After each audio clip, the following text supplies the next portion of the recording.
For reaction, let's bring in Republican Senator Marsha Blackburn from Tennessee, who serves on the Senate Armed Services Committee, Commerce, and Judiciary Committees. Senator, thanks for joining us. I just want to get your thoughts on those speeches. Again, a serious focus on where America's come from, those who helped build America into the greatest country in the world, and a positive look to the future for all Americans.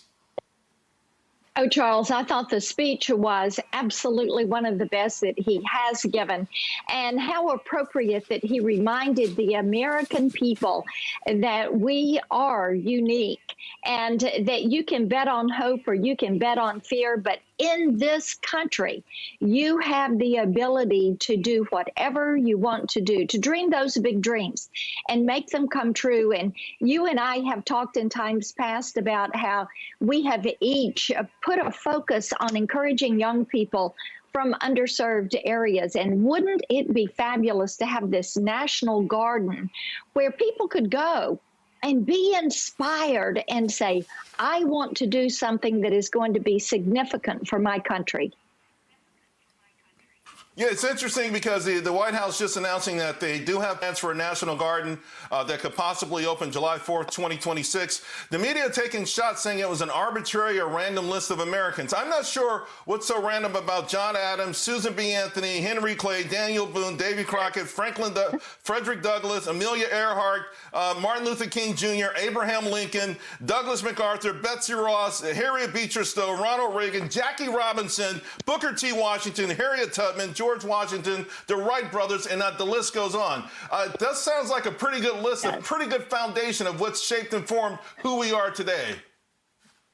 I think it is a great foundation because you know what? Those of us that have studied history and appreciate history can tick through that list and tell you something of significance that each of those individuals did or said that inspired us in some way. So as they are putting this list together, I think it is really wonderful and how appropriate. You're talking about Frederick Douglass and Susan B. Anthony, and this is the year we're celebrating the 19th Amendment and women getting the right to vote. That is going to be August 18th, 2020, the centennial celebration.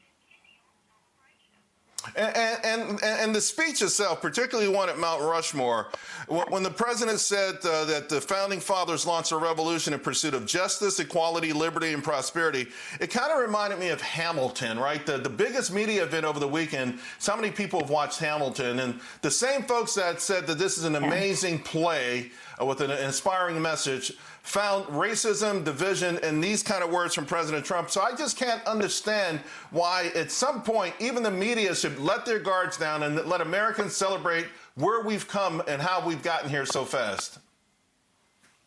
That is so true. And we want to make certain, and the president spoke to this, we do not need to erase our nation's history. It is all there, the good, the bad, the ugly, the inspirational, the achievement, the overcoming, the pride that people should take in the fact that they have been able to achieve and do and be. There are millions of people from all across the globe that seek to come to the United States every single year because they are escaping oppression and because they want to be able to achieve their dreams. And they've read about our land as a land of hope and opportunity and freedom. So they choose to come here. I think the garden is a great idea.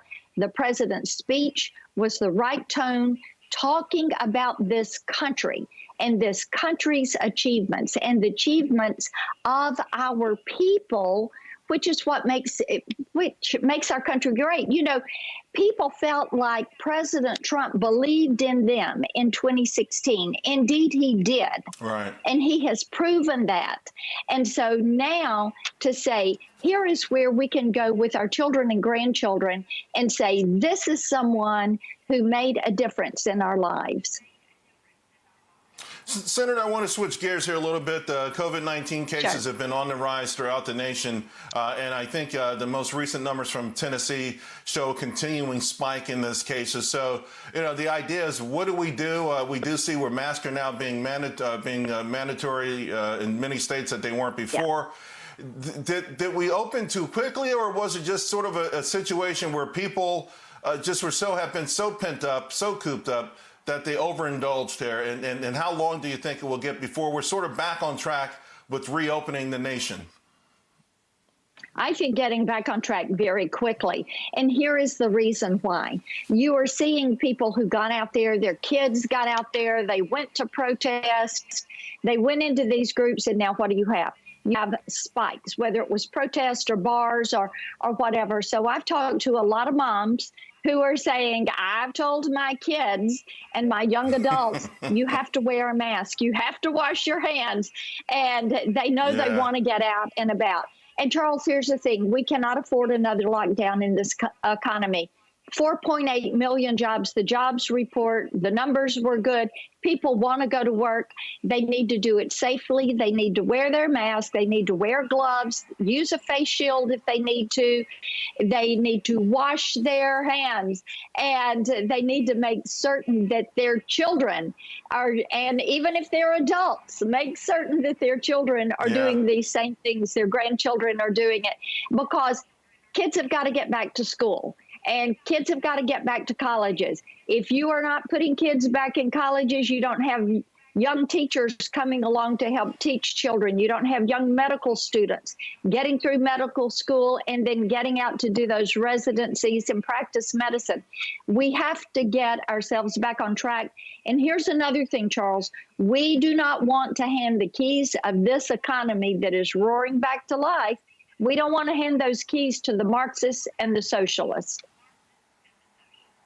We've got less than a minute to go, and I know you're passionate about these two topics. I don't know if we can get answers on both, but of course you share President Trump's worries about mail-in voting and the fraud associated with that. But something else that you've been working on with this NCAA, the NIL, name, images, and likeness. You have pushed hard for this, and it looks like these student athletes are going to start having some control over their own financial futures because of who they are. When it comes to NIL, yes. I think that we have given the NCAA a deadline. If they can't get their act together, we will get it together for them. But they're going to resolve this issue. And we're going to have a standard so that these parents and these young athletes know what to expect. Likewise, I know you're talking to Gordon in a few minutes. I've been pretty hard on the NBA about their relationship with communist China. And when it comes to dealing with that, they need to be held to account for this. And let me flip to the mail-in voting. I've served on an election commission as a citizen in service in my county.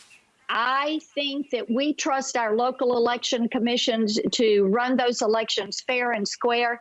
That is where the accountability needs to be. I'm very leery of mail-in voting. You're not the only one. Senator Marsha Blackburn, thank you very much.